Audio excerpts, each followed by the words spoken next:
തൃശ്ശൂരിൽ 2 വയസ്സുകാരൻ മുങ്ങിമരിച്ചു. പഴുവിലിൽ സ്വദേശി ജെർമിയാണ് മരിച്ചത്. വിവരങ്ങളുമായി ഞങ്ങളുടെ പ്രതിനിധി അനീഷ് ആന്റണി ചേരുന്നു. അനീഷ്, എങ്ങനെയാണ് 2 വയസ്സുകാരൻ മുങ്ങിമരിക്കുന്ന സാഹചര്യം ഉണ്ടായത്?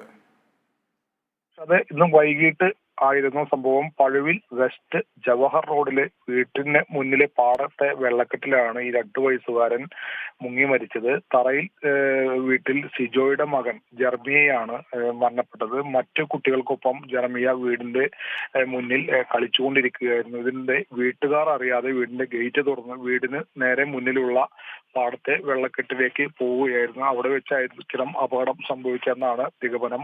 ഈ സംഭവം നടന്ന സമയത്ത് അതുവഴി ബൈക്ക് യാത്രക്കാരായി 2 പേർ വന്നിരുന്നു. ഈ യുവാക്കളാണ് കുട്ടിയെ പാടത്തെ വെള്ളക്കെട്ടിൽ മുങ്ങിയ നിലയിൽ കണ്ടെത്തിയത്. ഉടൻ കുട്ടിയെ എടുത്ത് പഴുവിലെ സ്വകാര്യ ആശുപത്രിയിൽ എത്തിച്ചെങ്കിലും ജീവൻ രക്ഷിക്കാനായില്ല. അന്തിക്കാട് പോലീസ് സ്ഥലത്തെത്തി മേൽനടപടികളെല്ലാം സ്വീകരിച്ചിട്ടുണ്ട്. ഈ ജെർമിയയുടെ പിതാവ് സിജോ വിദേശത്താണ്.